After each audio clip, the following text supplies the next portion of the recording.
you. Deputy Minority Leader, Member for Kathiani. Yeah, thank you, Mr. Speaker, for this chance. Mr. Speaker, a healthy nation is a wealthy nation, and Kenya has been grappling with the issue of universal health care, in fact, all the way since our independence 60 years ago. And Mr. Speaker, you remember at the beginning, our founder fathers were talking about the eradication of poverty, ignorance, and disease. And so many years later, we still have rampant poverty, we still have ignorance, and diseases are still ravaging this country. And so, Mr. Speaker, when I look at this bill, I can see we are almost getting there. I was concerned at the beginning because I had thought that this bill is simply dealing with the issue of people paying monies into our health centers and then retaining the money. But when I read clearly, I realized that Clause 6 does actually recognize that the reimbursements may come also from insurance, which is where we are headed because of the Social Health Insurance Fund. Because in future, we are not supposed to be going to health centers carrying money.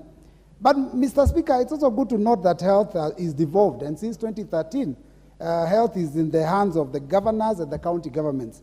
But not all governors and not all counties prioritize health care.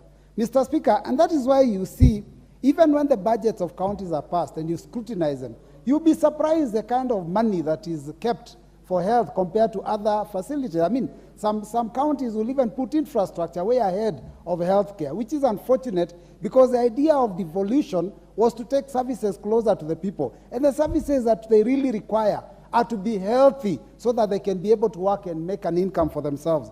Mr. Speaker, as a result of this lack of serious dedication by some of our counties, you find that healthcare in some counties is in deplorable state.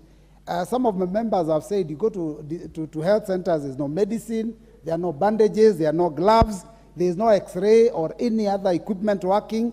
And further to that, Mr. Speaker, you notice the grounds in some of our health facilities are totally unkempt. In fact, some of them are breeding grounds for mosquitoes and other pests.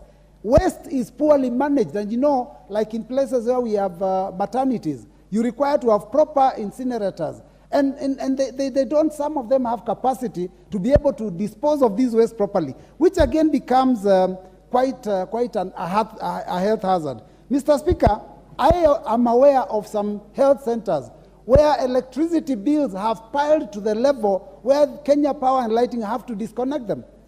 We also have others where water bills have also increased to such a level that they cannot be managed, so they're being disconnected. It's very unfortunate, and that's why I think this bill comes to solve the basic problems that we are facing in our health, by health providers. Mr. Speaker, it authorizes that the health facilities be able to collect money and retain it. That is under Clause 5.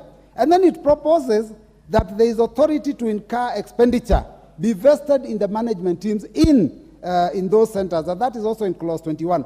Basically, that will ensure that there is money in these centers to be able to run those basic affairs and those minor things that have been facing them and the problems that have been there. But, Mr. Speaker, as I finish, I wanted to say that we have to be very, very careful when we are dealing with issues of financial management, because here we are talking about authorizing a team in the health facility to be able to receive money, retain it, and spend it. Mr. Speaker, when it comes to issues to do with expenditure, there's all these issues, the laws on public procurement and asset disposal. Mr. Speaker, we have to be very careful that those people in those centers, those management teams, are properly guided so that we do not end up devolving corruption from our CECs to the management teams. With those few remarks, Mr. Speaker, I do support.